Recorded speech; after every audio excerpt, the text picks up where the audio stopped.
The Hollow Reach was exactly as dead as the briefings had promised.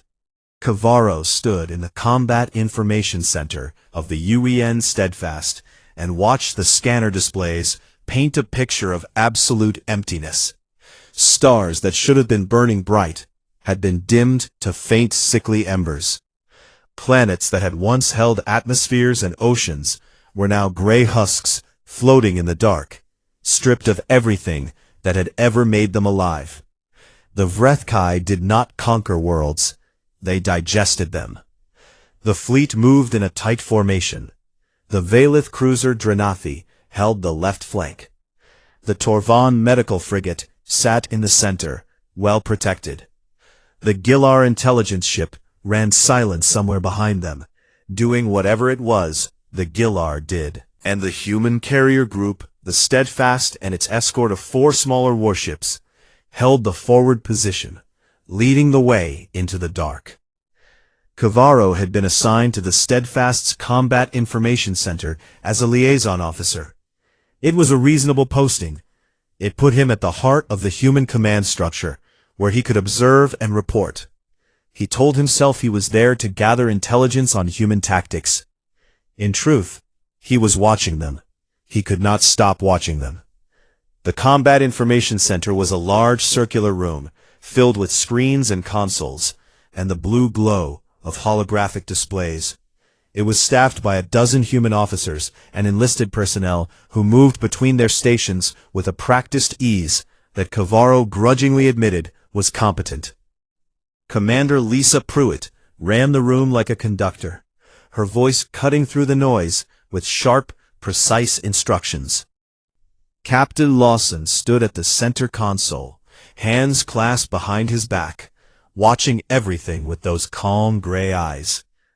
The first sign of trouble came from Ensign Meg Calloway, a young sensor operator with freckled skin and auburn hair pulled into a messy knot at the back of her head. She was staring at her display with a frown. "Captain," she said, "I'm picking up bioelectric signatures at bearing 275. Multiple contacts. They're small, but there are a lot of them." Lawson leaned forward. "How many is a lot?" Calloway swallowed. "At least 300, maybe more. The interference is making it hard to get an exact count. They're moving fast, sir. Really fast." The room went quiet. Not the disciplined silence of a Valith bridge, but a human silence, heavy and loaded, and full of things unsaid. Kavaro watched the faces around him change. He saw it happen in real time, like a wave passing through the room. Fear. It was unmistakable. Calloway's hands tightened on the edge of her console. A junior officer near the door shifted his weight from foot to foot. Someone at the communication station took a long, unsteady breath. Kavaro could smell it, the sharp chemical tang of adrenaline flooding into human bloodstreams, the subtle shift in body temperature, the dilation of pupils as their primitive fight-or-flight response kicked in. These people were terrified. And then, Lawson spoke. His voice had not changed.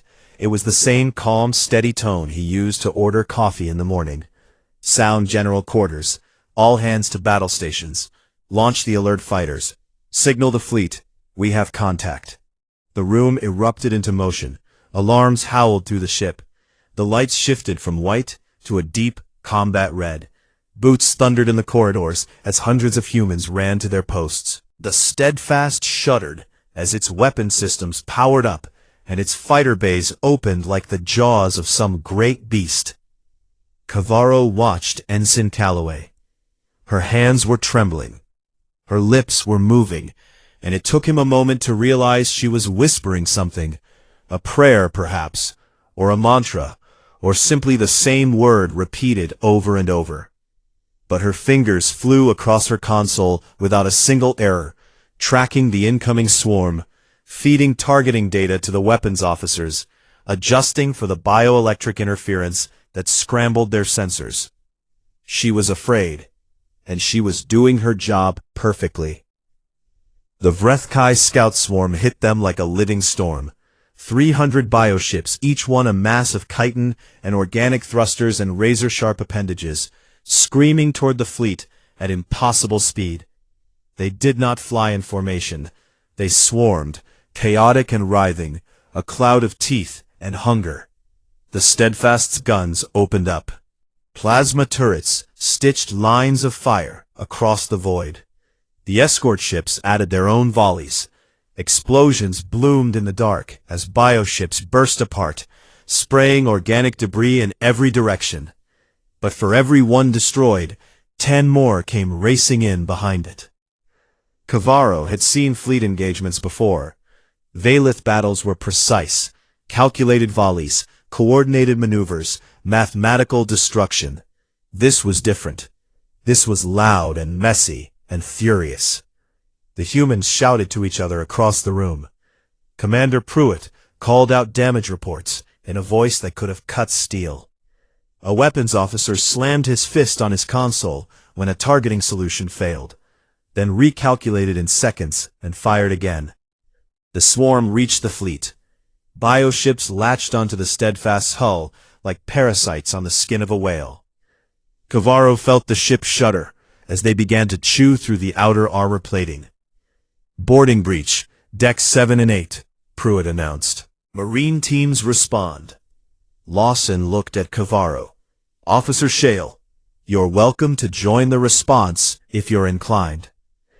Kavaro was already drawing his sidearm. "I am inclined." He followed the Marine detachment down through the ship. Gunnery Sergeant Briggs led from the front, his heavy assault rifle held at the ready, his boots pounding on the metal deck plates. Behind him came a dozen Marines in full combat armor, weapons up, visors down. Kavaro fell into step beside Corporal Dana Harlow. She was checking her rifle as she moved, ejecting the magazine, inspecting it, slapping it back in, racking the charging handle. Her hands were shaking, not a little, visibly, unmistakably shaking, as if the temperature had dropped to freezing. And yet the motion of checking her weapon was smooth and practiced. She had done it so many times that her muscles knew the sequence even when the rest of her was falling apart. She caught him looking at her hands. She met his eyes through her visor and shrugged, a quick, tight motion. "Happens every time," she said. "Doesn't mean anything." They reached deck 7. The breach was bad. A section of hull plating had been torn open, and the emergency bulkheads had sealed around it, creating a pressurized corridor that was now filled with Vrethkai boarding organisms. Kavaro could hear them through the sealed door, a wet, clicking, chittering sound that was somehow worse than any battle cry he had ever heard. Briggs put his hand on the door release. He paused. Kavaro saw his jaw clench. He saw the pulse hammering in his neck. He smelled the adrenaline coming off him in waves. Briggs was afraid. Every human in the corridor was afraid. Briggs hit the release. The door opened, and hell poured through. The Vrethkai boarding organisms were nightmares given physical form. Eyeless, multi-limbed things the size of large dogs, covered in dark, wet chitin with mandibles that could shear through armor plating. They moved fast, faster than anything that size had a right to move, skittering across walls and ceiling and floor with equal ease. Briggs fired first. His rifle roared in the confined space, and the lead organism burst apart in a spray of dark fluid. The Marines opened up behind him. The corridor became a kill zone of muzzle flash and screaming, and the thick, acrid smell of burnt chitin. Kavaro fought beside them. He was efficient. His forearms allowed him to fire his sidearm with one hand, draw his combat blade with another, and brace himself against the wall with the remaining two. He killed with precision. He moved through the engagement the way he had been trained, calm, methodical, cold. The humans were none of those things. They were loud. They screamed battle cries and curses. They called out targets to each other by name. A Marine went down with a mandible through his shoulder, and 2 others dragged him back, while a third stepped into the gap and emptied an entire magazine into the creatures that had taken him down. Harlow was hit. A boarding organism lunged from the ceiling and caught her left arm with a glancing slash that opened her suit and the flesh beneath. She screamed, a raw, primal sound that rang in the metal corridor like a struck bell. Blood sprayed across her visor. She did not fall back. She did not even pause. She pivoted, drove her combat knife into the base of the creature's skull with her good hand, and twisted until the thing stopped moving. Then she pulled the knife free, wiped the blood from her visor with her forearm, and kept firing. Kavaro watched this happen from 3 meters away. He had been fighting the entire time, killing organisms with clean, efficient strikes. His heartbeat had not changed. His breathing was steady. He was doing exactly what he had been designed to do. But something cold and unfamiliar was settling into the pit of his stomach as he watched these humans, these soft, fragile, terrified creatures, fight through their fear with nothing but willpower and rage. He had never needed willpower. He had never needed to overcome anything inside himself to fight. He simply fought, the way water flowed downhill. There was no resistance, no internal battle, no choice. These humans were making a choice. Every single second, with every single breath, they were choosing to stand and fight instead of running. And the choosing was costing them something he could see on their faces, and hear in their voices, and smell in the sweat that poured from their bodies. The boarding action ended. The organisms were killed. The swarm outside was eventually broken by the combined fire of the fleet. Kavaro found Harlow in the medical bay afterward. She was sitting on a gurney, while a medic sutured the gash on her arm. She looked pale, drained, older than she had looked that morning. She looked up at him when he approached, and she grinned. It was a weak, bloodless grin, but it was real. "Hell of a first day, huh?" she said. Kavaro stood there in silence. He looked at her shaking hands, at the blood on her armor, at the grin on her pale face, and he felt the cold thing in his stomach grow heavier. He had fought in 40 engagements. He had never lost. He had never hesitated. He had never felt anything. And standing in that medical bay, looking at a small, wounded human woman who had just driven a knife into a monster's skull, while screaming in terror, Kavaro Shale realized something that shook the foundations of everything he had ever believed about himself. He had never been brave. He had simply never been afraid. And there was a difference between those two things. A difference so vast and so fundamental that it made everything he thought he knew about courage feel like a lie. He did not say any of this to Harlow. He simply nodded and walked away. But the cold feeling in his stomach did not leave.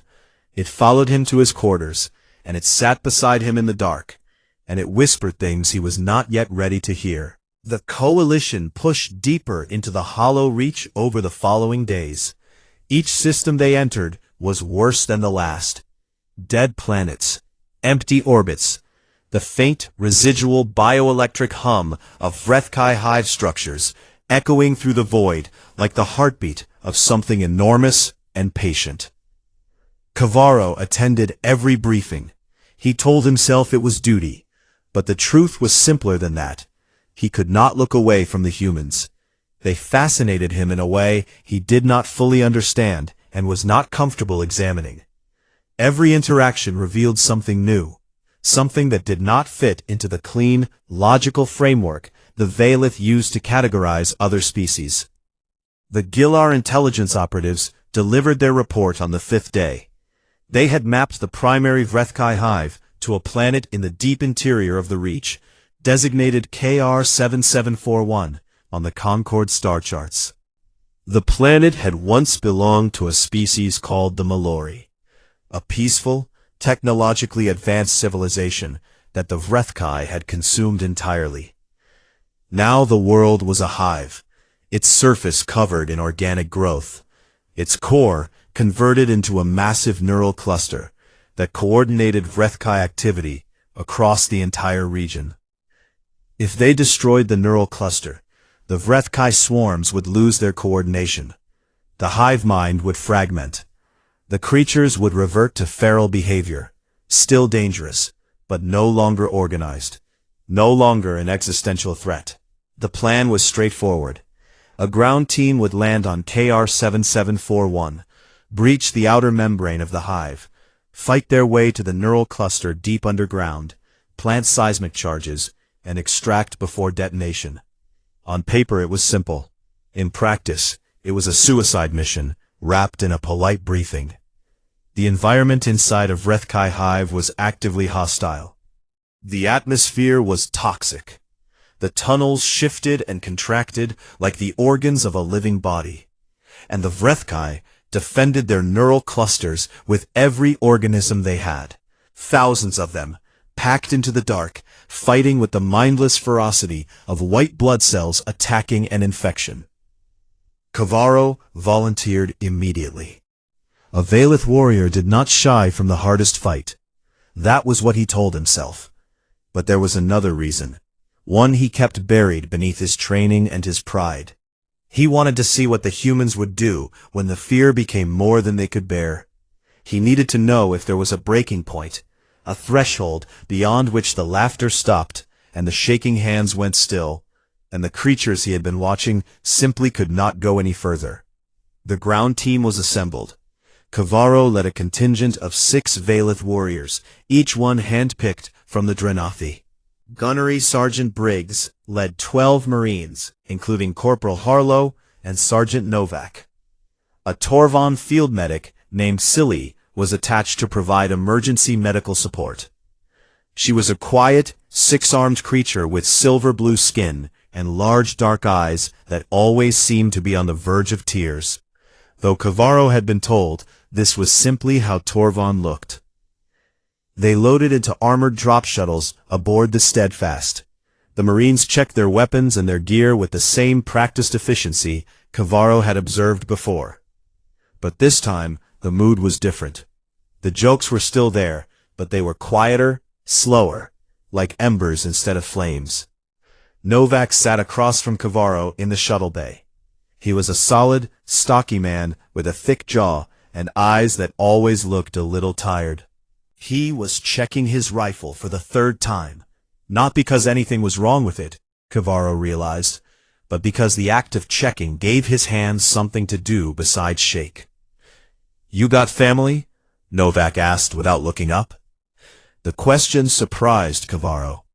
Valith did not discuss personal matters before combat. "I was hatched in a combat creche," he said. "I have clutch siblings, but we were separated at maturity. We do not maintain familial bonds." Novak looked up at that. Something crossed his face. Not pity exactly, but something close to it.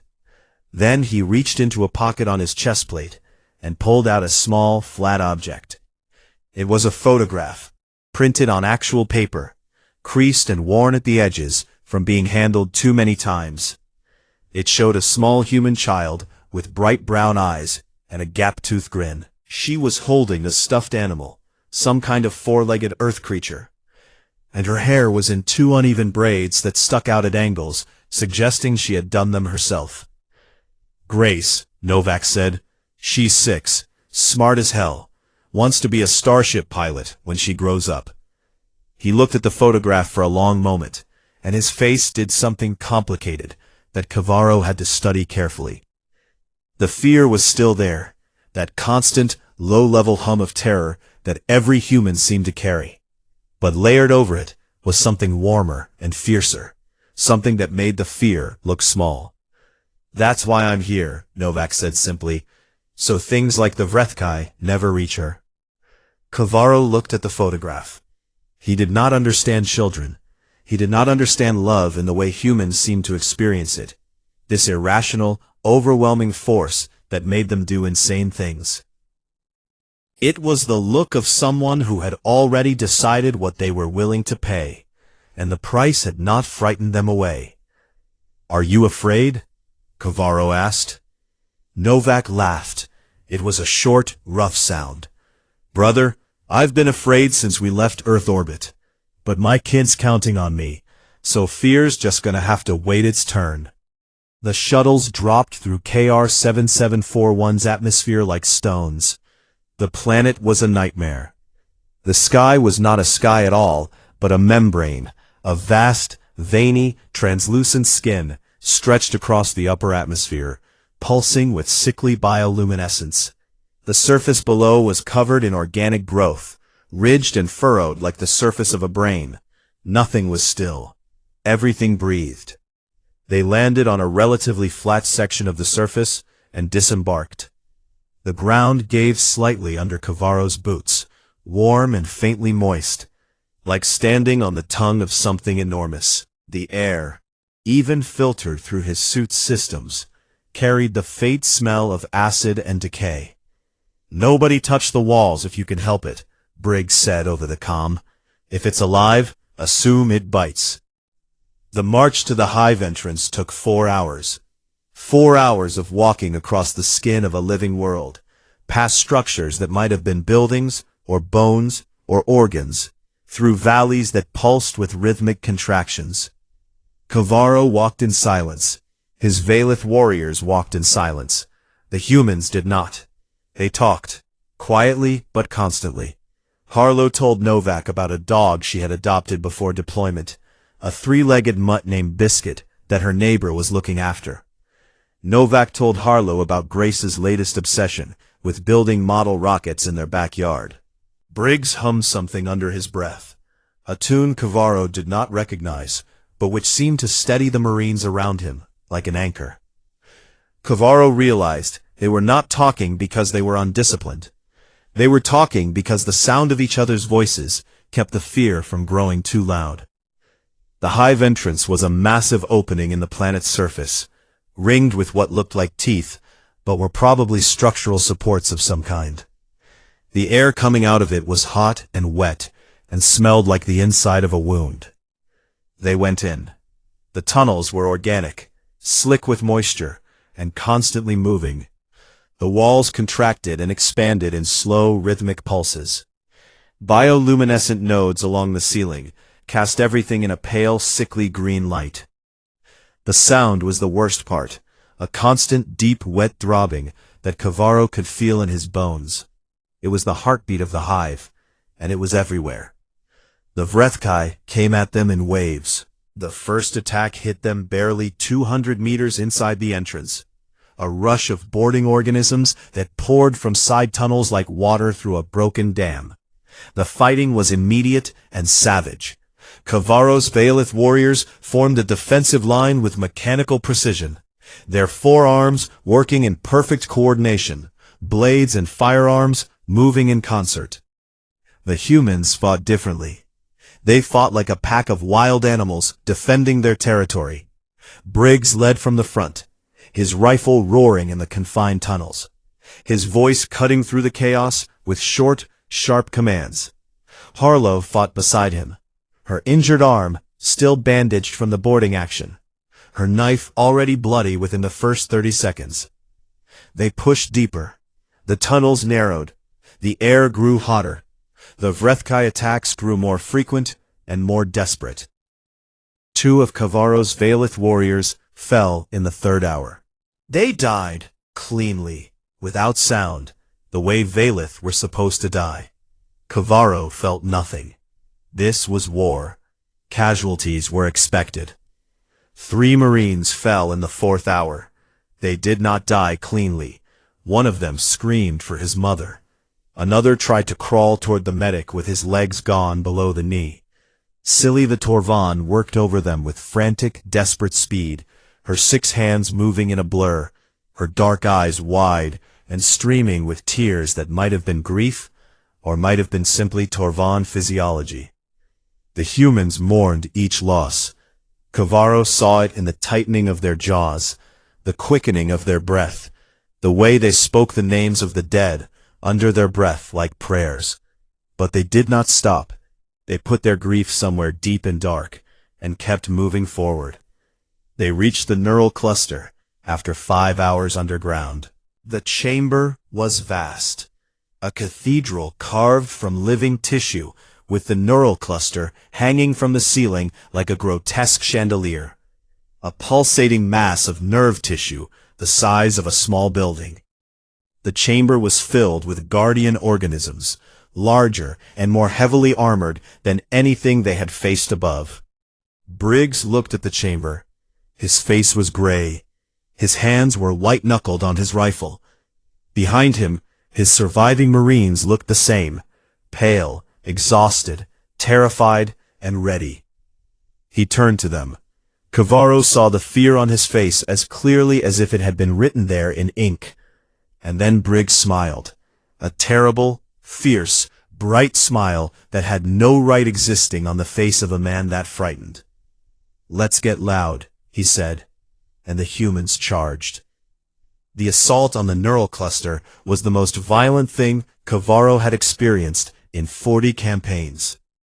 The humans fought with a fury that made no tactical sense, a raw, screaming, burning ferocity that was equal parts terror and rage. They pushed into the guardian organisms with everything they had, and they did not stop even when they were bleeding, even when they were falling, even when the odds should have broken them. Kavaro fought beside them. He was precise, he was efficient, he was cold. But for the first time in his life, he wondered if cold was enough. The charges were planted. The timer was set. The team began to pull back, fighting through the Vrethkai that tried to follow them out of the chamber. 40 minutes to detonation. 40 minutes to get out of the belly of a living world. Kavaro did not know if that was enough time. He looked at the faces around him, bloody, terrified, determined, and realized that the humans did not know either. The extraction went wrong almost immediately. They were 12 minutes into the retreat when the tunnel ahead of them collapsed. Not a cave-in, the hive was alive, and it was reacting to what they had done to its neural cluster. The walls contracted with a wet, violent spasm, and the passage they had come through folded shut like a closing throat. Organic matter sealed over the opening in seconds, thick and glistening, fusing together as if the wound had never existed. Briggs slammed his fist against the sealed wall. It gave slightly under his hand, warm and yielding, but it did not open. He turned to the rest of the team. His face was controlled, but Kavaro could see the calculations happening behind his eyes, the math of time and distance and survival that every soldier learned to do in the worst moments. "New route," Briggs said. "Harlow, take point with Shale. We go left and find another way out. Move." The tunnels in this section of the hive were unmapped. The Gilar intelligence had only covered the primary route to the neural cluster. Everything else was unknown. A maze of organic corridors that branched and split, and sometimes closed behind them as the hive continued to react. Kavaro took point alongside Harlow. She moved well despite her exhaustion and the bandaged wound on her arm. Her eyes swept the tunnel ahead with a focus that bordered on trance, her rifle tracking her gaze in smooth, practiced arcs. Behind them, the surviving team members followed in a tight column.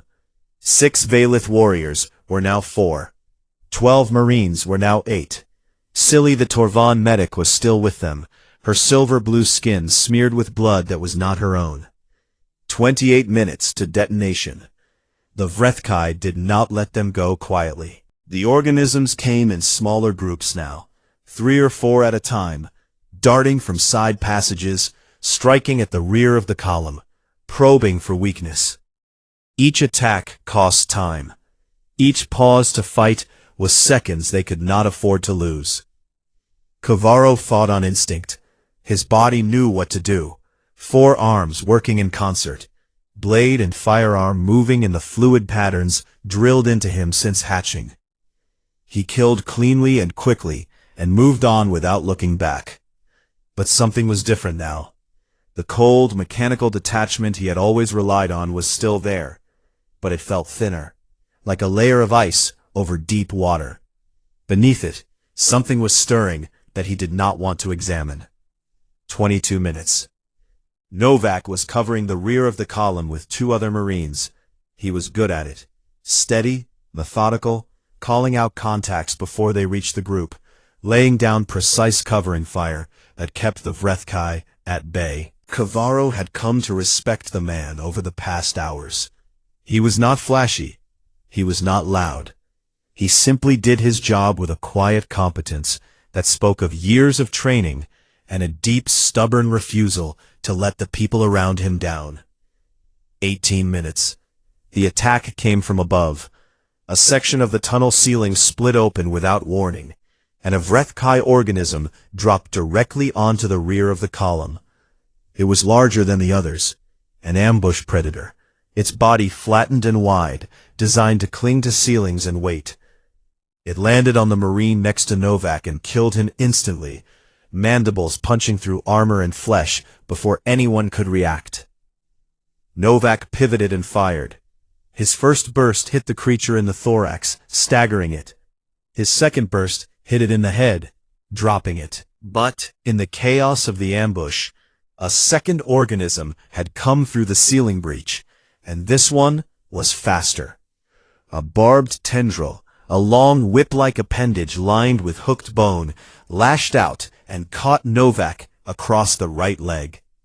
It punched through his armor, just above the knee, and severed something critical inside. Kavaro heard the snap of it from 10 meters away, a wet, awful sound that was followed immediately by Novak's cry of pain. Novak went down hard. The tendril ripped free as the organism pulled back, and blood began to pour from the wound in a dark, steady flow. The other Marines killed the second creature, but the damage was done. Silly was there in seconds. Her 6 hands worked with frantic speed, cutting away armor plating, applying a tourniquet above the wound, injecting something from her medical kit that made Novak's face go slack for a moment before tightening again with pain. The artery above the knee is severed. Her voice was calm, but her hands were moving too fast for calm. The tourniquet will hold, but he cannot walk. He cannot run. Novak looked down at his leg. Then he looked at the tunnel around them, the living walls, the dim green light, the distant sound of more Vrethkai moving toward them in the dark. 14 minutes. How far to the surface? Novak asked. Briggs checked his scanner. The readings were unreliable inside the hive, but the general direction was clear. At least 2 kilometers. Maybe more if the tunnels keep shifting. Carrying me? Novak asked. Briggs did not answer. He did not need to. They both knew the math. Carrying a wounded man through hostile terrain against active resistance, with 14 minutes before the entire planet was torn apart from the inside. The numbers did not work. Kavaro stepped forward. He was Valeth. His 4 arms were strong enough to carry Novak at a full run. I will carry him, he said. Novak looked at him. There was gratitude in his eyes, and something else, a terrible, quiet knowledge that Kavaro had seen before on the faces of soldiers who understood what was about to happen. No, Novak said. It is within my capability, Kavaro insisted. The Valeth do not leave the fallen behind. I can carry you and still fight.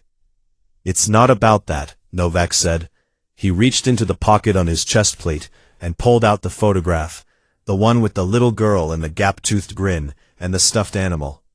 His fingers left a streak of blood across the paper. He held it out to Harlow. She stared at it. Her face changed, crumbled really, the composure she had been holding for hours collapsing all at once. She shook her head. Her mouth opened, but nothing came out. Get that home for me, Novak said. Promise.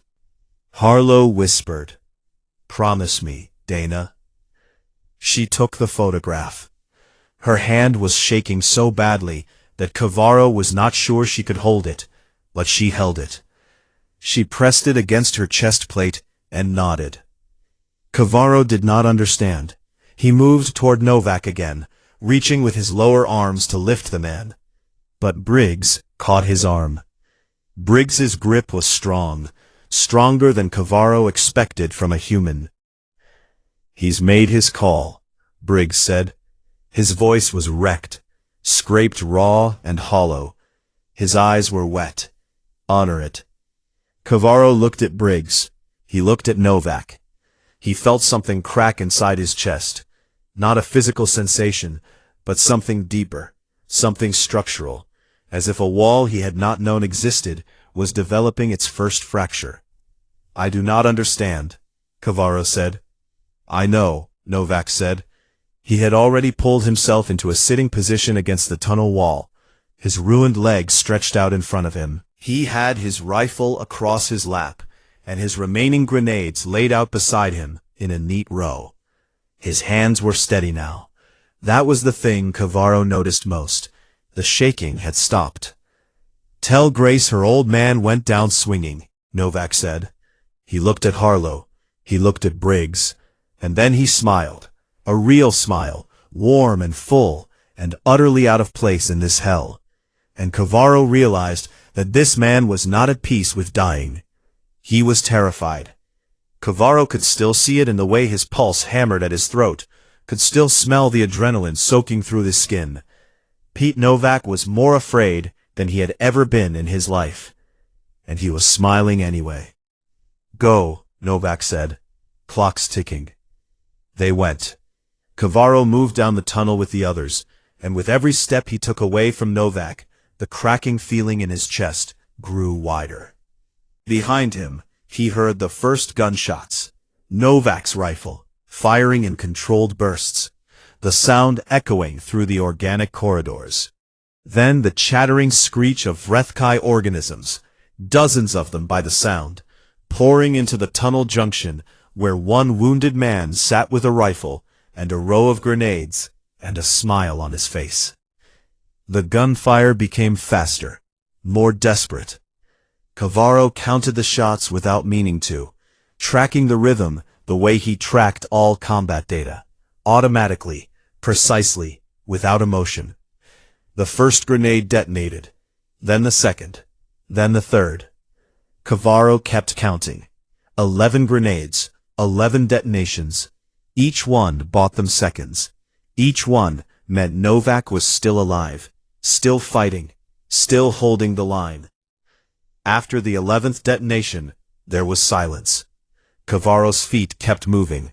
His body carried him forward through the tunnel. His forearms held his weapons at the ready. His training kept him functional, kept him fighting when more organisms came at them from side passages, kept him covering Harlow's advance and protecting the team's flank. But something inside him had changed. The wall had cracked completely now, and through the gap poured something vast and cold and overwhelming. Something he had never felt before and had no name for in his language. They found an exit point, a thin section of the hive wall near the surface, weak enough to breach. Kavaro and the Valeth warriors cut through it with their blades, while Briggs and the Marines held off a final wave of organisms. They broke through to the surface of KR-7741, the toxic sky above them, the ground heaving beneath their feet as the planet began to feel the seismic charges waking up deep below. The shuttles found them. They scrambled aboard with 6 minutes to spare. From orbit, Kavaro watched the detonation. The seismic charges broke the neural cluster, and the reaction cascaded outward. The hive world cracked open along its fault lines, great fissures splitting the surface, venting gas and organic matter into space. The hive died screaming, a bioelectric shriek that overloaded every sensor in the fleet. It was a victory. Kavaro sat in the shuttle bay of the Steadfast and felt nothing like victory. Around him, the surviving humans did something that should not have surprised him, but did. They wept, openly, loudly, without any attempt to hide it. Harlow sat against the bulkhead with Novak's photograph pressed to her chest and sobbed with her entire body. Briggs sat with his head in his hands, his broad shoulders shaking. The other Marines held each other, or sat alone, or stared at the ceiling with wet eyes, and empty faces. It was messy and raw, and it filled the shuttle bay with a sound that Kavaro had never heard before. The sound of creatures who felt everything and hid nothing, and let their pain pour out of them like blood from a wound. Kavaro sat among them. His 4 hands were in his lap. They were trembling. He tried to stop them. He clenched his fists.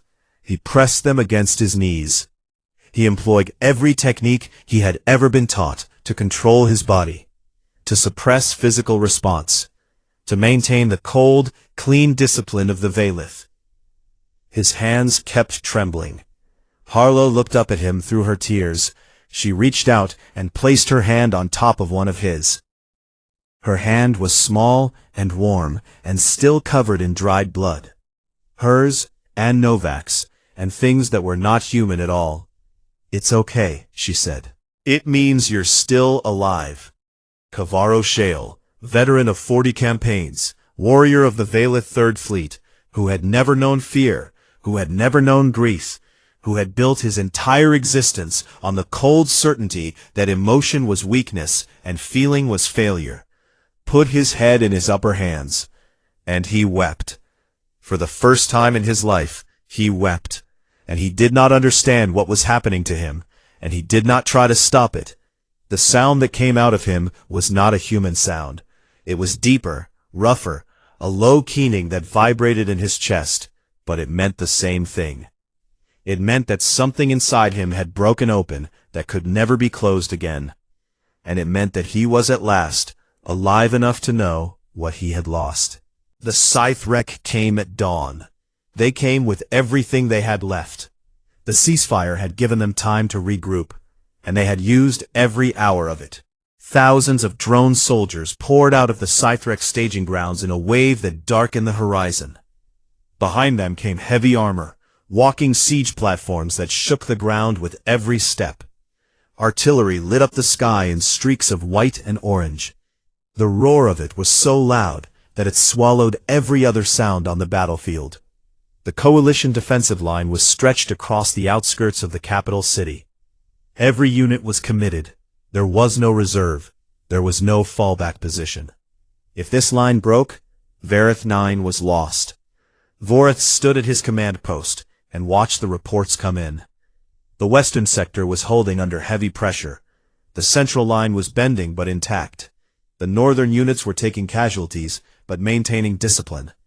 It was the eastern sector that worried him. It was the weakest point in the line, a stretch of broken ground between 2 bombed-out buildings where the Sithrak could funnel their drones through a narrow gap. If they broke through there, they could roll up the entire line from the side. The eastern sector was held by the human contingent. Vorath watched the tactical display and waited for the call he expected. The humans would see the size of the force coming at them, and they would request permission to fall back to a more defensible position. It was the smart thing to do. Any commander would make that call. The comm crackled. Danny Cole's voice came through, calm and steady. The same voice Vorath had heard on the ridge. The same voice he had heard telling the story of Charon 4. There was no fear in it. There was no urgency. There was only the plain, quiet sound of a man stating facts. Commander Vorath, this is Cole. Sithrek forces have breached the eastern perimeter. Estimated strength is 300 to 400 drones with armored support. My unit is engaging. We will hold this position. He did not ask for reinforcements. He knew there were none. Vorath stood very still for a moment. Around him, his officers waited for orders. The logical move was to let the humans do what they could and prepare a secondary line behind them.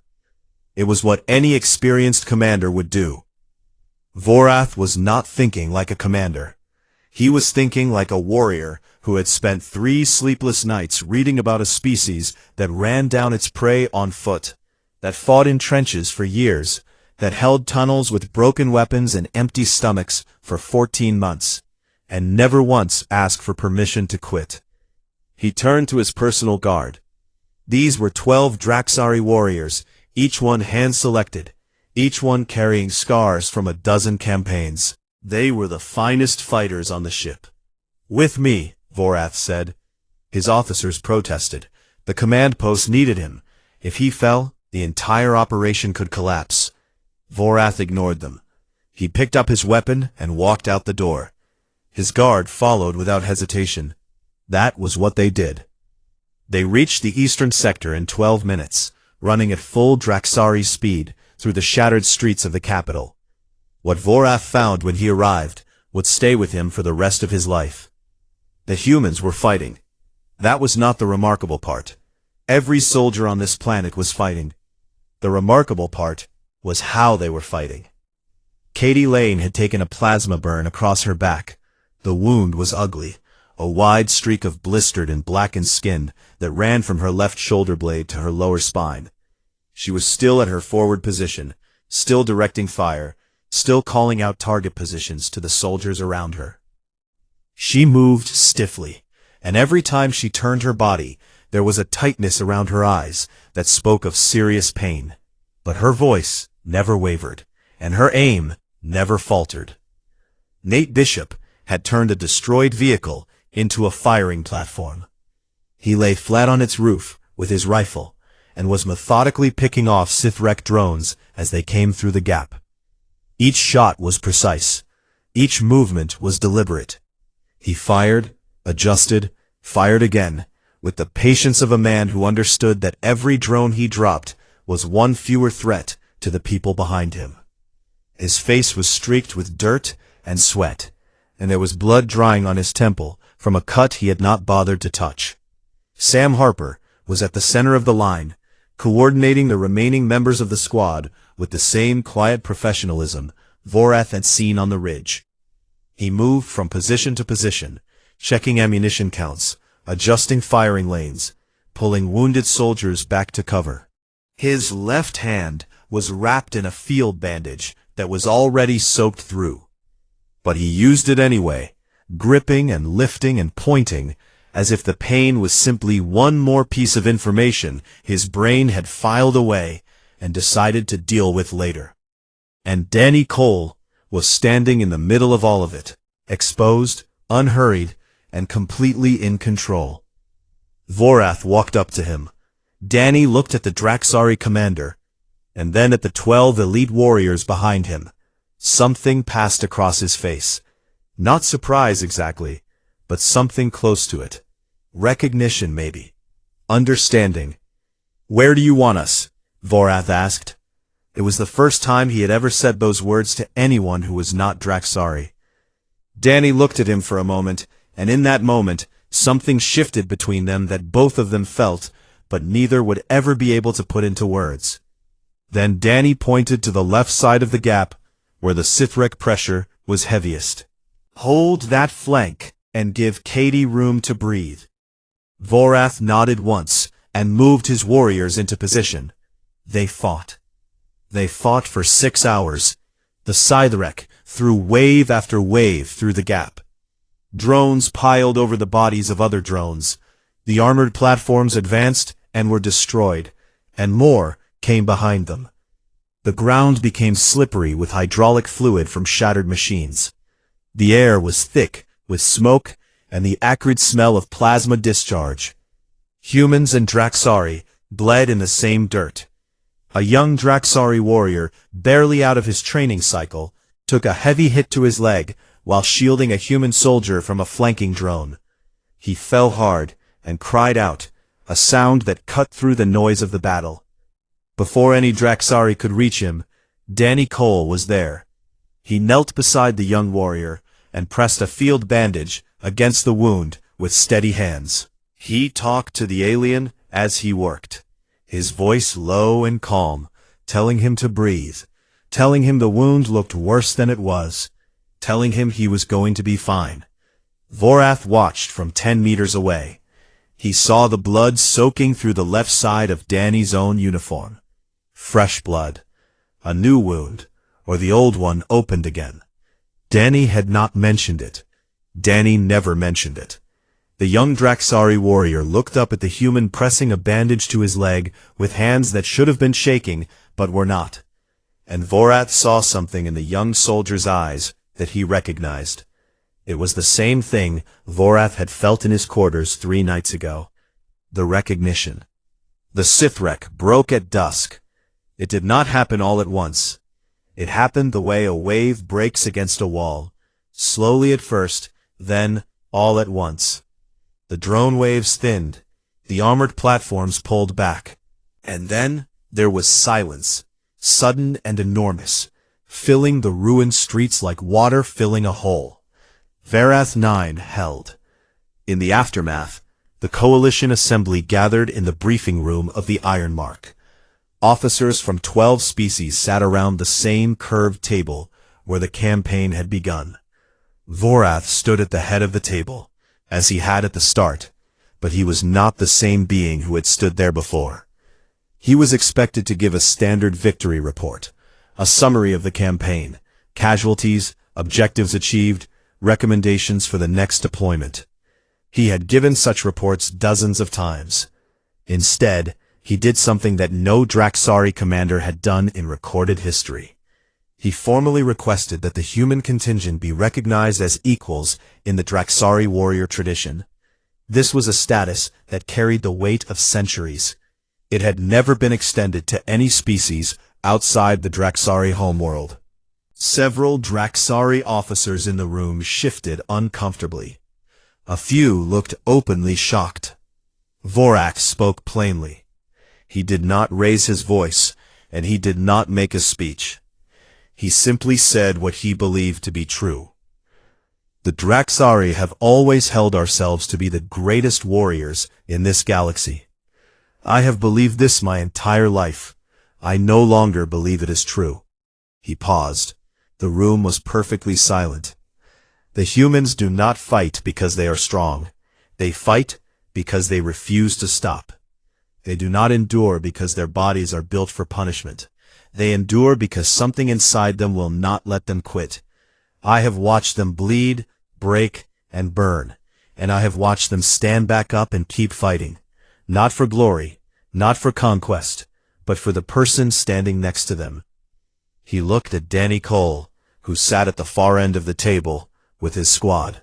Danny's face was still and quiet.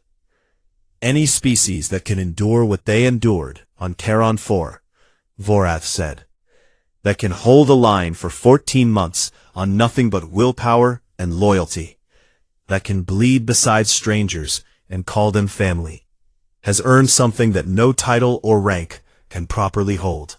But I will offer what I have. He turned to face Danny directly. Then he performed the Draxari salute of equals. He placed one closed fist against the center of his chest, bowed his head, and held his body rigid. It was the highest gesture of respect his people knew. It meant, I see you as I see myself. You are not beneath me. We stand on the same ground. The room was silent for a long time. Danny Cole stood. He straightened his uniform, which was still stained and torn from the battle. He lifted his right hand to his brow and held it there in the human salute. His eyes met Vorath's. The honor is ours, Commander, he said. Months later, long after Varath 9 had been secured and the Sithreck had been pushed out of the sector, a young Draxari cadet approached Vorath during a training exercise. The cadet was eager and curious, and still carried the unscratched scales of someone who had never seen real combat. Commander, the cadet asked, what makes the humans so dangerous? They are small, they are soft, they have nothing we do not have more of. Vorath looked at the cadet for a long time. His expression was unreadable. Most species in this galaxy fight until the pain becomes too much, he said. Then they stop. The humans feel all the same pain. They simply decide that stopping is not something they are willing to do. He paused. If you ever find yourself on a battlefield beside a human, be grateful. They will die before they let you fall. The cadet nodded, looking pleased with the answer. But Vorath was not finished. And if you ever find yourself on a battlefield against them, he said, his voice dropping low, Then pray to whatever gods you carry, because they will not stop coming until either you are finished or they are." He turned away, then looked back one final time. And even then, he said, "Do not be certain." Kavaro Shale had fought in 40 combat engagements across 3 star systems. He had boarded enemy warships while they burned around him. He had marched through the acid storms of Velic Prime without flinching. He had stared into the compound eyes of a Vrethkai war drone at arm's length and put a plasma round through its skull without his pulse rising by a single beat. He was Valeth. Fear was not something his kind understood. It was a word in foreign languages, a concept studied in xenobiology courses, a weakness observed in lesser species. The Valeth were hatched in combat creches, raised on discipline, and forged into weapons before they could speak their first words. Emotion in battle was trained out of them the way one might train a limp out of a wounded animal. It simply was not permitted. Kavaro had never questioned this. He had never needed to. War was simple. You identified your enemy. You calculated your approach. You fought with precision and without hesitation. You won or you died. Either outcome was acceptable because both were clean. That was before the humans. The orders came through on a cold morning aboard the Valeth cruiser Drenathi. Fleet Commander Dral Menish summoned Kavaro to his quarters and handed him a datapad with his new assignment. Kavaro read it twice, certain he had misunderstood. He was being reassigned to a joint coalition force. The mission was the reclamation of the Hollow Reach, a vast stretch of dead space that the Vrethkai had claimed over the past decade. The Vrethkai were a parasitic hive species, and the Hollow Reach was their nest. Every species in the Galactic Concord knew what the Vrethkai did to the worlds they touched. They hollowed them out. They consumed everything, every resource, every life form, every scrap of organic matter, and left behind empty shells drifting in the dark. The elder races of the Concord did not want to commit their own fleets in full, so they each sent token contributions. The Valeth sent one warship, the Torvon sent a medical frigate, the Gillar sent a handful of intelligence operatives, and the humans sent a full carrier group. Kavaro looked up from the datapad. "Humans," he said. Dral nodded.